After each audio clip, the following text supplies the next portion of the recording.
আমন্ত্রণ ব্যবসা বাণিজ্যের অর্থনীতির সর্বশেষ খবর নিয়ে নিউজ 24 এর নিয়মিত আয়োজন পূবালী ব্যাংক পিএলসি বিজনেস টাইমে। সাথে আছে আমি পিঙ্কি সানোয়ার। এতক্ষণ দেখছিলেন সংবাদ শিরোনাম, এবার বিস্তারিত।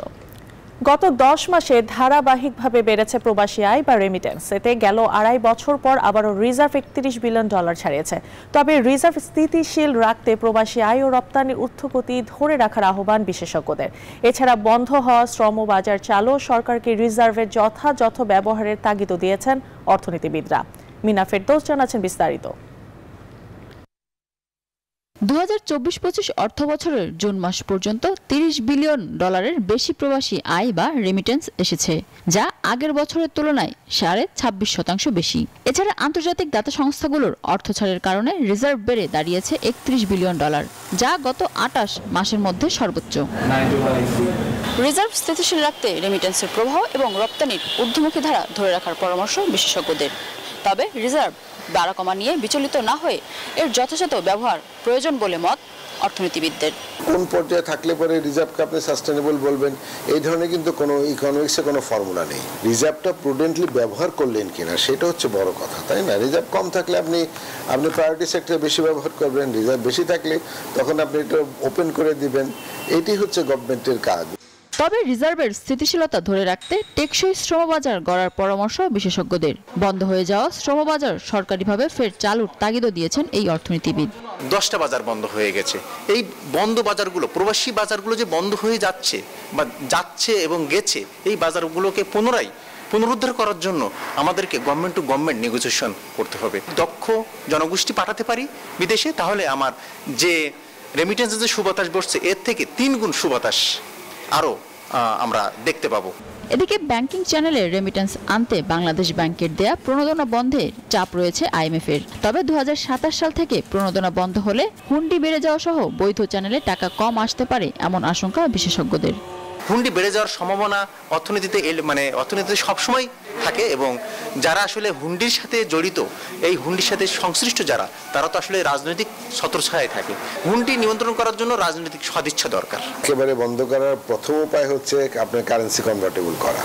ওটা তো না, বাংলাদেশে আমাদের তো কারেন্সি ফুললি কনভার্টেবল না। এক্সটার্নাল ব্যালেন্স মানে আপনার বিওপিতে রিজার্ভ থাকবে অনেক বেশি, তো হুন্ডি বন্ধ করার জন্য ওইগুলো করতে হবে। সরকার পরিবর্তনের পর রিজার্ভ থেকে ডলার বিক্রি বন্ধ, প্রবাসী আয় বাড়াতে নানা পদক্ষেপ এবং বাণিজ্যিক ব্যাংকগুলোর রেমিটেন্স সংগ্রহে এগিয়ে আসার কারণেই বৈদেশিক মুদ্রাবাজার ইতিবাচক ধারায় ফিরেছে এমন মত বাংলাদেশ ব্যাংকের। মিনা ফেরদৌস, নিউজ 24, ঢাকা। নির্বাচনী বাজেট নিয়ে কার্পণ্য করবে না সরকার, জানালেন অর্থ উপদেষ্টা। বলেন, এই অর্থ বছরের মধ্যে নির্বাচন করার সম্ভাবনা বিবেচনা রেখে আগেই বাজেট ঠিক করে রাখা হয়েছে। এদিকে নৌ পরিবহন উপদেষ্টা জানিয়েছেন, এনবিআর কর্মকর্তাদের আন্দোলনে চট্টগ্রাম বন্দর 3 দিন বন্ধ থাকলেও খুব বেশি আর্থিক ক্ষতি হয়নি। সচিবালয়ে ক্রয় সংক্রান্ত উপদেষ্টা পরিষদের বৈঠক শেষে এসব কথা জানান এই দুই উপদেষ্টা। এনবিআর সংস্কার নিয়ে আপত্তি সহ চেয়ারম্যানের অপসারণ এবং অভ্যন্তরীণ দ্বন্দ্বে গেল 12 মে থেকে আন্দোলন শুরু করেন এনবিআর কর্মকর্তারা, যা 29 জুন শেষ হয় সরকার ও ব্যবসায়ীদের মধ্যস্থতায়। কর্মসূচির শেষ 3 দিন 26 জুন থেকে শাটডাউনে ছিল সারা দেশের এনবিআর অফিস। এতে দেশের বন্দরগুলোতে পণ্য উঠানামা সহ বন্ধ থাকে আমদানি রপ্তানি, ক্ষতি হয় দেশের ব্যবসা বাণিজ্য। তবে নৌ পরিবহন উপদেষ্টা লেফটেন্যান্ট জেনারেল অবসরপ্রাপ্ত ব্রিগেডিয়ার সাখাওয়াত হোসেন বলেন, 3 দিনের বন্ধের কারণে খুব বেশি আর্থিক ক্ষতি হয়নি বন্দরে। পোর্ট অ্যাকচুয়ালি বন্ধ ছিল না, আমি বলি আপনাকে, পোর্টে যে অবস্থা ছিল 3-4 দিন একটা অলরেডি যেগুলি এক্সপোর্ট হওয়ার কথা ওগুলো ঢুকে গেছিল। They are waiting for to be lifted in ship, মানে জাহাজীকরণ বাকি ছিল। কাজে ওইটাতে কোনো এফেক্ট হয়নি 3 দিন। যেটা এফেক্ট হয়েছে সেটা হচ্ছে এই জাহাজীকরণের পরে যেগুলো ভিতরে যাওয়ার কথা কাস্টম চেকিং এর পরে সেগুলোতে এফেক্ট হয়েছে। ক্ষতি, আর্থিক ক্ষতি কেমন আমি এখনো রিপোর্ট করিনি, বাট খুব বেশি একটা কিছু না। চট্টগ্রাম বন্দরের নিউমোরিং কন্টেইনার টার্মিনাল পরিচালনার দায়িত্ব আগামী 6 মাসের জন্য নতুন প্রতিষ্ঠানকে দেয়া হবে বলে জানিয়েছেন নৌ উপদেষ্টা। জানান, বুধবারের বৈঠকে এ নিয়ে সিদ্ধান্ত হবে। এখন যে সিদ্ধান্ত এখন যেটা আছে এটা বন্দর ডিসাইড করে কারা করবে। এই কি টেন্ডার হবে? ডিপিএল 6 মাসের জন্য। এটা নিয়ে কালকে আলোচনা হবে। এদিকে ক্রয় সংক্রান্ত উপদেষ্টা পরিষদের বৈঠকের সভাপতি অর্থ উপদেষ্টা ডক্টর সালিউদ্দিন আহমেদ বৈঠক শেষে সাংবাদিকদের প্রশ্নের জবাবে বলেন, এই অর্থ বছরের মধ্যে নির্বাচন করার সম্ভাবনা বিবেচনা রেখে আগেই নির্বাচনী বাজেট ঠিক করে রাখা হয়েছে। নির্বাচনের জন্য অর্থ যা বরাদ্দ দেওয়া হয়েছে এবং নির্বাচনে অর্থ যা দেওয়া সেটা কোনো আমরা কার্পণ্য করব না।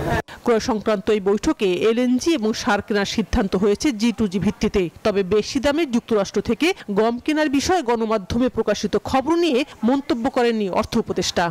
সেটা আজকের আমি এক সময় আপনাদের সাথে প্রেসে মিট করব। শানাজি ইয়াসমিন, নিউজ 24, ঢাকা।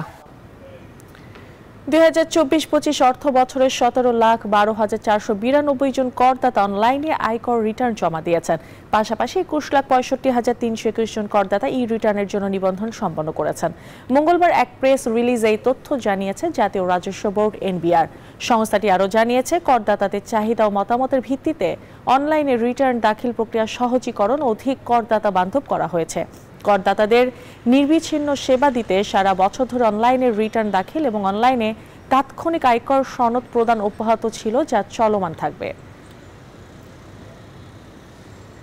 700 টাকার ফিক্সড ইন্টারনেট প্যাকেজ 500 টাকায় দেওয়ার সিদ্ধান্ত নিয়েছে দেশ ইন্টারনেট সেবাদাতাদের সংগঠন ISPAB। এই সিদ্ধান্ত 1 জুলাই থেকে কার্যকর হবে। মঙ্গলবার এক প্রেস বিজ্ঞপ্তিতে এই সিদ্ধান্তের কথা জানিয়েছে ISPBA। সংগঠনটি জানিয়েছে, বর্তমানে ISP শিল্পে কোনো প্রতিষ্ঠানে 5 MBPS এর প্যাকেজ দেওয়া হয় না, কম বেশি গড়ে 10 MBPS ব্যান্ড উইথ দিয়ে থাকে। সেই অনুযায়ী IPASBA 500 টাকা থেকে প্যাকেজ শুরু করতে যাচ্ছে। প্রেস বিজ্ঞপ্তিতে আরও জানানো হয়, বেশিরভাগ গ্রাহক মাসিক বিলের সাথে 5% মূল্য সংযোজন কর ভ্যাট দিতে চান না। সরকারের সাথে একসাথে কাজ করতে এবং দেশের উন্নতির জন্য রাজস্ব নিশ্চিত করতে গ্রাহকের কাছ থেকে 5% ভ্যাট আদায় করার বিষয়ে সংগঠনটির সদস্যরা একমত হয়েছেন বলেও জানিয়েছে ISPAB।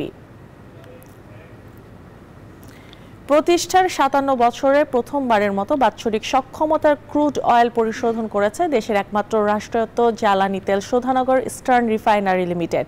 দুপুরে চট্টগ্রামে ERL কার্যালয়ে আয়োজিত সংবাদ সম্মেলনে জানানো হয়, 2024-25 অর্থ বছরে প্রতিষ্ঠানটির 15 লাখ মেট্রিক টন সক্ষমতা চেয়ে পরিশোধন করেছে 15,35,000 মেট্রিক টন, যা এক বছরে সর্বোচ্চ পরিমাণ উৎপাদনের নতুন রেকর্ড করেছে প্রতিষ্ঠানটি। কর্মকর্তা কর্মচারীরা চাপহীন কাজ করার কারণে এই অর্জন বলে জানান ইস্টার্ন রিফাইনারি পরিচালনা পর্ষদের চেয়ারম্যান।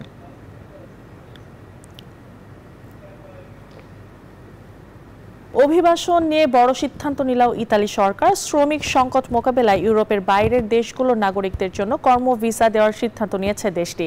এর আওতায় 2026 থেকে 2028 সালের মধ্যে মোট প্রায় 5 লাখ কর্ম ভিসা দেবে জর্জিয়া মেলোনি সরকার।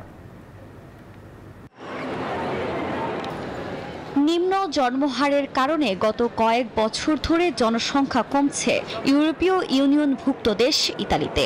এতে শ্রমিক সংকটের মধ্যে দিন পার করছে দেশটি। এবার এ সমস্যা নিরসনে বড় সিদ্ধান্ত নিল জর্জিয়া মেলোনি সরকার। ইউরোপের বাইরের দেশগুলোর নাগরিকদের জন্য কর্ম ভিসা দেওয়ার সিদ্ধান্ত নিয়েছে মেলোনি সরকার। স্থানীয় সময় সোমবার এক বিবৃতিতে দেশটির মন্ত্রিসভা জানায়, 2026 থেকে 2028 সালের মধ্যে প্রায় 5 লাখ কর্ম ভিসা দেওয়া হবে। এর মধ্যে 2026 সালে প্রথম দফায় দেওয়া হবে 1,64,850টি ভিসা। পরবর্তী 2 বছরে আরও ধাপে ধাপে ভিসা দেওয়া হবে। গণমাধ্যমের তথ্য বলছে, ডানপন্থী জোটের নেত্রী ও প্রধানমন্ত্রী জর্জিয়া মেলোনির নেতৃত্বে এ নিয়ে দ্বিতীয়বার বড় পরিসরে বৈধ অভিবাসনের দ্বার খুলল ইতালি। এর আগে 2023 সাল থেকে 2025 সালে বৈধ অভিবাসীদের জন্য 4.5 লাখেরও বেশি পারমিট ইস্যু করার সিদ্ধান্ত নিয়েছিল ইতালি সরকার। তবে ক্ষমতায় আসার পর থেকে অবৈধ অভিবাসীদের বিরুদ্ধে কঠোর অবস্থানে মেলোনি।